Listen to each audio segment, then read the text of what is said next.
நண்பர்களுக்கு வணக்கம். இத்தனை நாள் பிக் பாஸை திட்டி கிழித்தோம். இன்று 2 விஷயங்களுக்காக பிக் பாஸை நாம் பாராட்டப் போகிறோம்.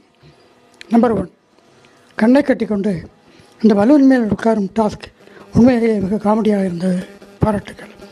2வது, அந்த கோர்ட்டு டாஸ்க்கும் பரவாயில்லை, அவர்களுக்கு எடுத்த ரோலை நன்றாக செய்திருக்கிறார்கள், பாராட்டுக்கள்.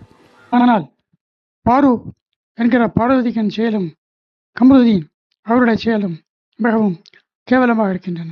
அதுவும் பார்வதி சிரித்தால் வாய் காது வரைக்கும் போகிறது.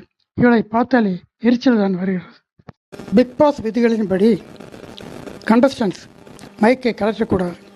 பாருவும் கமருதீனும் மைக்கை கலற்றிவிட்டு கொஞ்சலிலும் முத்தம் கொடுப்பதிலும் ஈடுபட்டார்கள். பலமுறை எச்சரித்தும் கேட்காதனால் பிக் பாஸ் அது எல்லா அங்கத்தினர்களுக்கும் காஃபி, டீ முதலியவற்றை டோட்டலாக கட் பண்ணிவிட்டார். இவர்கள் செய்த குற்றத்துக்கு அத்தனை கண்டஸ்டன்ஸும் தண்டனை அனுபவித்தார்கள். இருந்தாலும் அந்த குற்ற உணர்ச்சி இருவருக்கும் கொஞ்சம் கூட இல்லை. பிக் பாஸையும் இவர்கள் மதிப்பதில்லை. தங்களை எப்படியும் வெளியேற்ற மாட்டார்கள் என்ற தன்னம்பிக்கையுடன் இருவரும் இருப்பது போலவே தெரிகிறது.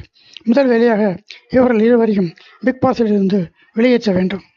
இவரை பார்த்தாலே பார்ப்பவர்களுக்கு எரிச்சல் தான் வருகிறது. அந்த அளவுக்கு காது வரை கிளியும் வாயும் காதை பழக்கும் சத்தமும். இதுதான் பார்வதி. அதற்கு சற்றும் குறையாமல் பேக்ரவுண்டில் கமருதீன்.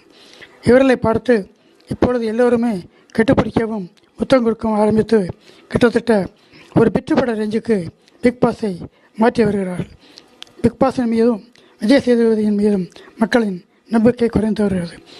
ஏற்கனவே தோல்வியை நோக்கி பாய்ந்து கொண்டிருக்கும் பிக் பாஸ் சீசன் நிகழ்ச்சி மீண்டும் தோல்வியை சந்திக்கும் என்பது உறுதி.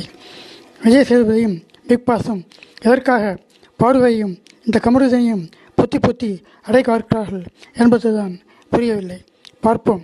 இந்த வாரம் பார்வை செய்யப்பட்டால் நாம் அதை கேக் வெட்டி நிச்சயமாக கொண்டாடுவோம். நன்றி, வணக்கம்.